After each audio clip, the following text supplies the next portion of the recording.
ஆவியானவர் கொடுத்து எதுக்குன்னு கேட்டீங்கன்னா, What does the பரிசுத்தமாக்குறதுக்கு. is to sanctify you. இவர் எப்படி பரிசுத்தமாக்குகிறார்? How would he sanctify? யோவான் 16ஆம் அதிகாரத்தை நீங்க வாசிப்பீங்கன்னா, You read John. அங்க இயேசு சொன்னார், 7ஆம் 8ஆம் வசனத்தை வாசிங்க. நான் உங்களுக்கு உண்மையாய் சொல்கிறேன், நான் உங்களுக்கு உண்மையாக சொல்லுகிறேன், நான் போகிறது உங்களுக்கு பிரயோஜனமாய் நான் இருக்கும். போகிறது உங்களுக்கு பிரயோஜனமாய் இருக்கும். நான் போகாதிருந்தால் நான் போகாதிருந்தால் தேற்றரவாளன் உங்களிடத்திலே வரமாட்டார். நான் போவேனாகில் நான் போவேனாகில் அவரை உங்களிடத்தில் அவரை உங்களிடத்துக்கு அனுப்புவேன். அவர் வந்து ஆ.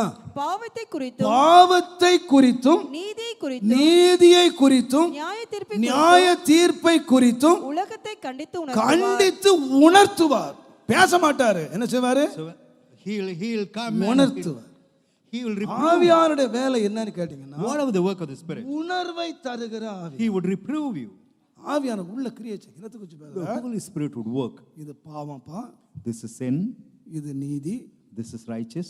இதை செய்தா இது என்ன தண்டனை வரும். So if you do this, you'll receive this punishment. ஆவியானவர் உணர்த்துகிறார். The Holy Spirit is able to reprove you.